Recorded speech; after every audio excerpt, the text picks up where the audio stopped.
Today we're going to study one of the most famous trials of all history, the trial of Niccolo Sacco and Bartolomeo Vanzetti. But Sacco and Vanzetti lays bare a lot of the mythology about American society, right? It certainly shows the difference between what America is supposed to be about and what it has been in certain circumstances. This is not about Vanzetti. It's not a question of whether he was guilty or innocent. It's about us. I talk about the Sacco and Vanzetti case as often as I can. It's never very far from my mind. There's always something that happens in the daily newspapers that brings that case to mind. These two men could not get justice in the American system. Justice is not meted out equally to the rich and the poor, to the native-born and the foreign-born. You don't love this country, do you, Mr. Sacco? Why you say that? I love this place. I think that the case of Sacco and Vanzetti says a lot of different things about America. It says a lot about the tension that we live with constantly between individual civil liberties and collective national security, and the tensions that inevitably accompany a society that's constantly renewing itself through waves of immigration, constantly having to deal with foreigners in its midst. It's a story that talks about the injustices of prejudice in a society because of the social position that you occupy. The characters of Sacco and Vanzetti, the circumstances under which they suffered, as we talk about the Passion of Jesus Christ. We can also call it the Passion of Sacco and Vanzetti.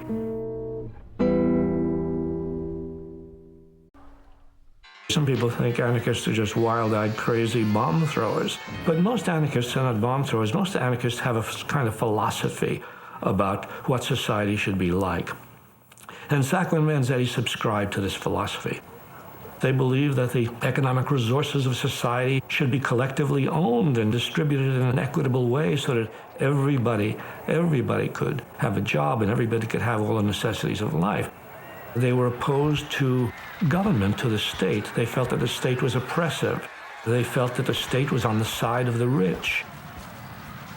There's been concern about immigrants in this country from various quarters for decades before World War I, and World War I just heightens concern about immigrants. Within literally a week of American entry into the war in April of 1917, acts of political repression aimed against radicals begins. Will continue with increasing severity throughout the rest of the war, culminating in the Red Scare of 1919-1920. There was this widespread belief that because of the revolution in Russia, that revolution was threatening everywhere. In reality, the possibility of a social revolution in the United States was not even remote. It was absolutely non-existent. Nevertheless, the fear of the Reds is all pervasive in American society. And it's a time when you can use the Red Scare as the pretext to suppress the people you don't want at liberty. You can sweep them up, and they did by the thousands. No warrants, no trial, no nothing, just grab them, keep them locked up somewhere. They're beaten, they're intimidated, their printing presses are destroyed, their property is confiscated. The Bill of Rights and the Constitution are simply torn up during this Red Scare. These people got no trial. These people got no hearing. They were simply picked up. 500 people were chained together and marched through the streets of Boston and then deported. This is the kind of thing that was happening. Sacco and Vanzetti were followers of Luigi Galleani. Luigi Galleani was probably the leading Italian anarchist in this country. For the most part, in the early years, Luigi Galleani and the Galleanisti involved themselves in labor actions and in strikes. During World War I, a number of them ended up in Mexico. They left the United States to avoid the draft, but also because Galleani had advised them to leave the country and to group together. A number of them, including Sacco and Vanzetti, tried to live communally in Mexico. It was actually very difficult. But one thing that did come out of their time in Mexico was a rededication to activism and to acts of violence. Galleani was a militant revolutionary who believed in bombs, assassinations, you name it. Everything was good if it was against the state. Now, even though it may appear contradictory, they were always able to rationalize this by the belief that the violence perpetrated by the state, the exploitation suffered by the working class, was infinitely worse than anything they could do. You know, there's not a great deal that's known for certain about how much, to what extent the Gallianisti were involved in bombings in this country. But it's fairly certain that the series of bombs that were attempted to be delivered through the mail in 1919 were the work of the Gallianisti. And then there was another set of bombs that were hand-delivered, and it's fairly certain that that was the work of the Gallianisti. The question has emerged, were Sacco and Vanzetti, who were part of this Gallianisti movement, were they in any way connected to this? Now, they are not the inner core, as were some of their comrades. But if nothing else, they knew what was going on. They were in places where Gallianisti were talking about committing these acts of violence, but there was nothing that ever actually traced them to these individual acts of violence. These are not indiscriminate bombings. Nobody is chucking a bomb into a cafe or a theater. If you look at the people to whom bombs were sent through the mail, every individual was somebody involved in the persecution of anarchists and workers. And a bomb was exploded at the house of the Attorney General Palmer, what we would call today a terrorist act. And the problem with terrorist acts is not only that they're terrible in themselves, but the reaction to terrorist acts is usually that the government does not know who the terrorists are, but they will simply go into a panic and begin arresting everybody in sight who might possibly conceivably be a terrorist. In the effort to apprehend the perpetrator of these bombings, various clues emerged, particularly a leaflet that was left at the scene of Palmer's house and other bombing sites, which was called Plain Words. The powers that be make no secret of their will to stop, here in America, the worldwide spread of revolution. The powers that be must reckon that they will have to accept the fight they have provoked. There will have to be bloodshed. There will have to be murder. We will destroy to rid the world of your tyrannical institutions. Long live a social revolution. Down with tyranny. The anarchist fighters. And the suspicion was immediately that the Gallianisti are responsible. And at that point, they tracked down this leaflet to this print shop in Brooklyn, where Salcedo and Elia work, and they are apprehended. Now, they are not formally under arrest. They are simply held almost incommunicado.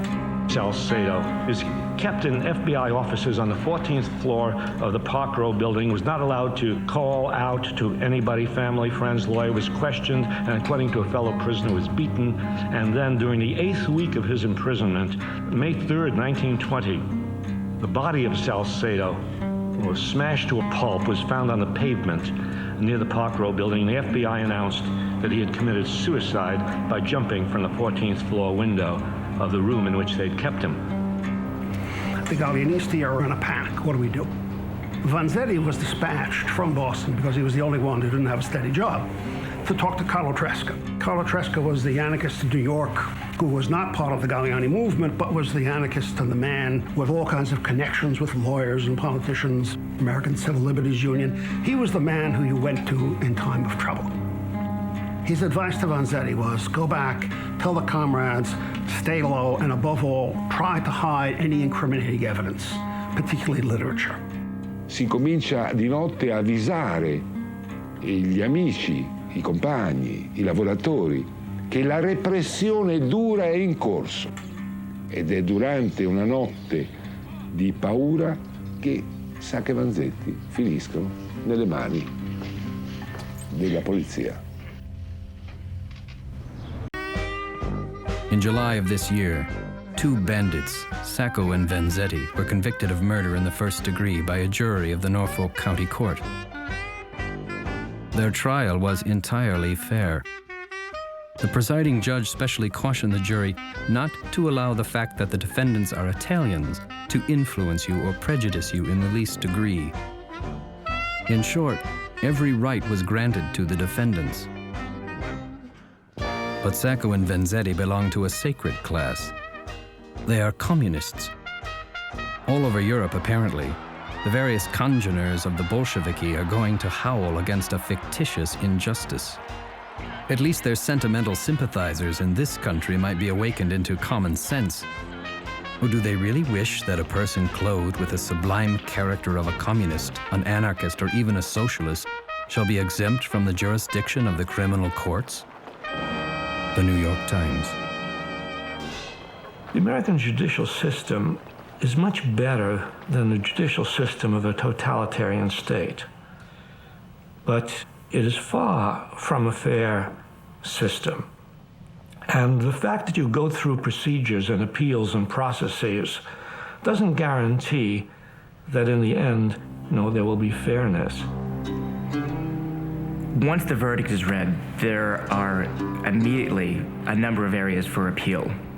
The first appeal is filed several months after the verdict, and it deals with a jury foreman, Ripley.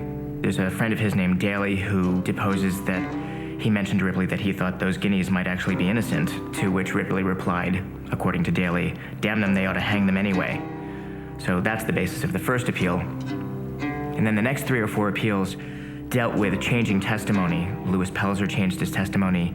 Carlos Goodrich changed his testimony. Judge Thayer took almost a year deliberating the first set of appeals, and then rejected them all in one day, in October 1924. Judge Thayer presided over the trial. It was Judge Thayer who also ruled on each of the supplementary motions for a new trial. So were Thayer to rule in favor of Sacco and Vanzetti, he would basically have to admit to having done something wrong the first time around. And at one point he goes to a football game in Dartmouth. He's a Dartmouth alum, and he runs into a political science professor there named James Richardson. And he begins, as he so often did, going on at length about the trial, and eventually says, "Did you see what I did to those anarchist bastards the other day? That should hold them for a while." He had just turned down something like 5 or 6 motions in a single day. They had to have another angle, okay, to keep these men alive, because once Judge Thayer sentenced them, no more appeals. Probably the most tantalizing, the most traumatizing, the most disturbing appeal was the Medeiros appeal. There was a small-time Portuguese criminal, Celestino Medeiros, who was in a cell next to Sacco's. And at some point late in 1925, he tried to slip Sacco a note, and Sacco ignored him. He thought he was a spy. And finally, Medeiros got the note to him, and the note said, "I was involved in the South Braintree crime, and Sacco and Vanzetti weren't." And Sacco burst into tears. This was, a final hope for him, really. Celestino Medeiros, yes. Celestino Medeiros was a member of this Morelli gang. They came out of Providence, Rhode Island. And the feeling is very strong that these were the real culprits, because they knew a lot about the goings on of deliveries of shipments of shoes, and they were out. These are out and out killers. These were bandits, outlaws. And it's remarkable that one of the Morelli people, if you see a photograph of Morelli, looks very much like Nicola Sacco. Medeiros' evidence, in my opinion, was quite compelling on several points. He described quite accurately the movements of the men on the morning of the crime. He mentioned that 2 cars were used in the robbery, something that had been kept a secret at the trial, and he apparently correctly identified where the 2 cars had been switched, in Randolph, the next town over from Braintree. But Thayer said he gave no weight to the Medeiros confession, and the Supreme Judicial Court eventually threw out the motion as well. And then Judge Thayer renders the death sentence on April 9th, 1927. Interestingly, we always associate Sacco and Vanzetti. They rarely saw each other during those 7 years. They were comrades, and it wasn't as if they were the best of friends before they were separated. They weren't even in adjacent prison cells. So they were alone. For Sacco, it was unbearable because this was a family man. He missed his wife, he missed his kids. Sacco was a person who liked to work with his hands. Obviously, he was a very skilled shoe worker. And he also was a gardener, and it must have been terrible for him to be locked in a dark prison cell for 7 years. Sacco, for a while, is in a hospital for the criminally insane. He goes on a hunger strike. Vanzetti, too, breaks down. I think the reason that they wrote so many letters was probably just You need some sort of outlet to survive. I think as it becomes clear that the appeals are denied, as it becomes clear that the Massachusetts Supreme Court is not going to overturn the verdict, as the death sentence is passed, then people really start realizing that Sacco and Vanzetti are going to die. This is going to happen. And that energizes people. And let's face it, there's a bandwagon effect. And the communists in particular see the propaganda value of the case. They recognize Sacco and Vanzetti as potential martyrs for the working class. Really, the left is defined increasingly as communist in the 1920s. And so the Communist Party in this country, and especially internationally, had an enormous role in publicizing the Sacco and Vanzetti case. And in a way, their involvement was a double-edged sword. They could treat the case very cynically at times. And one member of the Communist Party, when asked, don't they think that the loss of a life like Sacco and Vanzetti is a terrible shock? And the answer was reported in the media. He said that as far as I'm concerned, they're better off dead. Of what use are they to us alive? That was reported in the media. And it's a callous type of a remark. Boston Brahmins were a notoriously conservative and stodgy bunch, but there were also a number of very liberal Boston Brahmins, and certain of them took up the cause of Sacco and Vanzetti immediately, and in really sort of substantial ways. Elizabeth Glendower Evans was a very wealthy and liberal Bostonian woman, and she became convinced early on that Sacco and Vanzetti were innocent, and she wrote regularly to Sacco and Vanzetti. She would send them flowers and fruit and food, and she contributed enormously economically to their defense. There was 7 years of intense national attention, international attention, and all sorts of demonstrations taking place in this country and abroad, and the court appeals going on. And finally, Governor Fuller decides to quell the protests, or to try to do it, by setting up, a blue ribbon commission. 3 people whose integrity could not possibly be challenged. President of Harvard, president of MIT, and a retired judge. You might say 3 typical Americans. Peers of Sacco and Vanzetti, of course. The head of this 3-man committee is A. Lawrence Lowell, the president of Harvard University, whose family fortune was gained by the exploitation of textile workers in Lawrence and Lowell, Massachusetts. Governor Fuller sets up the Lowell Committee, and it's clear immediately that what their role is to uphold the verdicts. A. Lawrence Lowell actually drafts the committee's response, drafts its report before the defense makes its final arguments. The committee decides that Sacco and Vanzetti have been granted a fair trial, and people are devastated. And the execution is scheduled for August 10th, and then at the 11th hour, there's a temporary stay, and the new date is scheduled for August 23rd.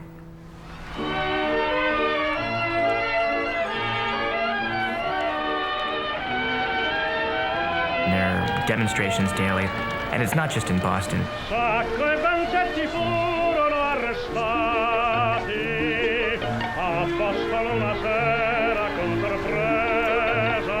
There are demonstrations really throughout the country and throughout the world. There are demonstrations, occasionally violent demonstrations, in really every major city in Europe, in Japan, in China, in northern and southern Africa. There's really no place in the world that's untouched by this trial by the summer of 1927.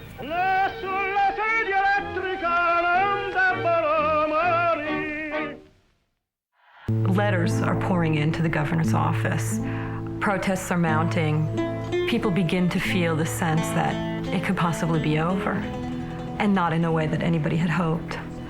And Sacco's wife, Rosina, goes to the office of the governor of Massachusetts, Alvin Fuller, and reportedly gets on her knees and begs the governor to spare her husband's life, with tears in her eyes, and she's denied.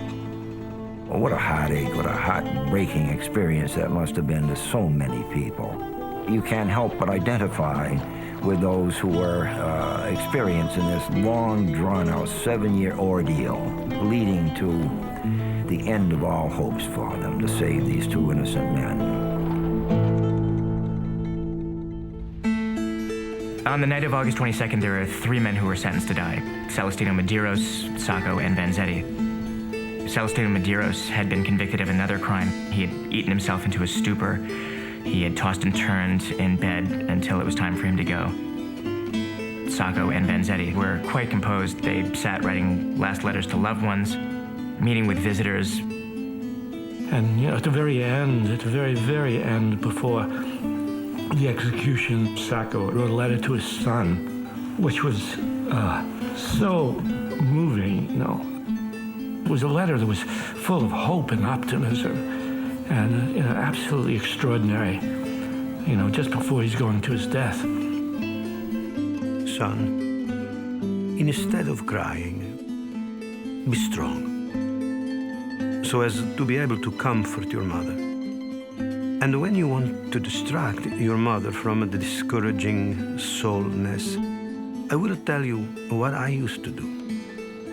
To take her for a long walk into the quiet country, gathering wildflowers here and there, resting under the shade of the gentle tranquility of Mother Nature. But remember always, Dante, in the play of happiness, don't you use all for yourself only, but help the weak ones that cry for help. Help the persecuted and the victim, because they are your better friends. And he says, always remember that we are not criminals, and one day you will be proud of us. And Dante, I kiss you and I clasp you in a firm embrace. Then he taps on the cell door and he asks the guard, take this to my son. In Boston, martial law is declared, and the streets are absolutely silent. In New York, there's a vigil in Union Square. And at just after midnight, the executions take place. There were actually 3 executions that night. The first one was Medeiros. He went very quietly. Sacco also went pretty quietly. He says goodbye to his family. He shouts, "Long live anarchy." And then just as the electricity is applied, he says, "Farewell, mother." And then Vanzetti is the last to go. He walks into the death chamber. He shakes the warden's hand and thanks him for all that he's done for him. This is an act of composure that is apparently very moving to people who are witnessing the execution. Vanzetti made a statement in which he declared that he was innocent of all crimes, that he had done some sins, but no crime. And in his last words, as the hood was being put over him before he was electrocuted, he is reported to have said, "I now want to forgive some of these people for what they are doing to me." In 1927, it was a hot summer night in 1927. It was hot in Boston. It was hotter in New York, I think.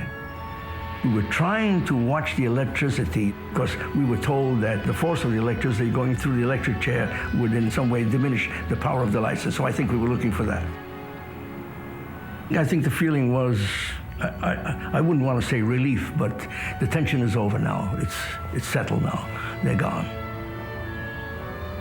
Question of their living is over now. The rest of the question is, did they deserve that fate? That's something else again.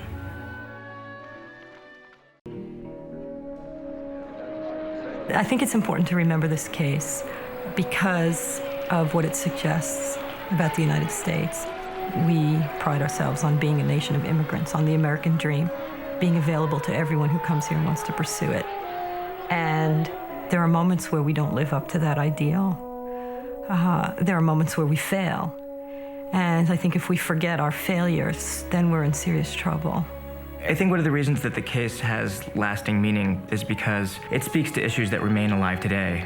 The Department of Justice is waging a deliberate campaign of arrest and detention to protect American lives. Critics still say the Department of Justice is casting too wide a net, trampling on civil liberties to ensure safety. Unfortunately, in the American justice system, who you are and what you believe has enormous importance, especially during periods of perceived crisis or real crisis. This is a nation that's often poised to overreact. It's tragic, but it's true. Who you are matters in this country in terms of what sort of justice you'll receive. Well, it sort of gets into the guts of American society. It exposes realities that many people would like to forget. This is a case which is about political intolerance. This is a question about racial prejudice.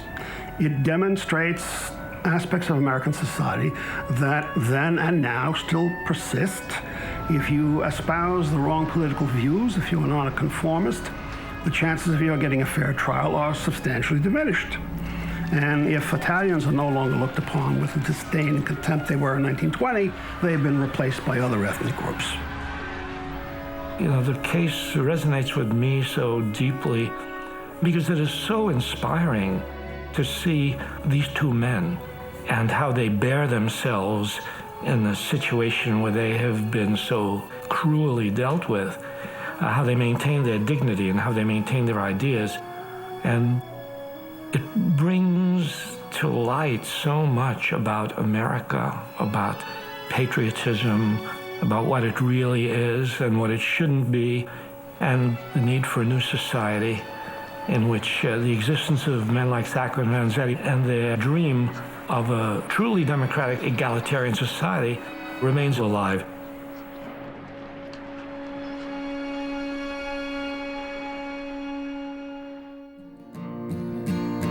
Oh, pour me a drink of Italian red wine and let me taste it and call back to mind. Once more in my thoughts, once more in my soul, a story as great, if not greater than all.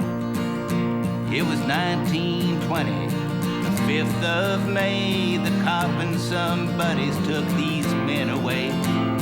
Off of the car and out and down to the jail in Brockton town. There's been a killing and a robbery at the Slater Morrill Shoe Factory. And you two gents are carrying guns, and you dodged the draft when the war did come.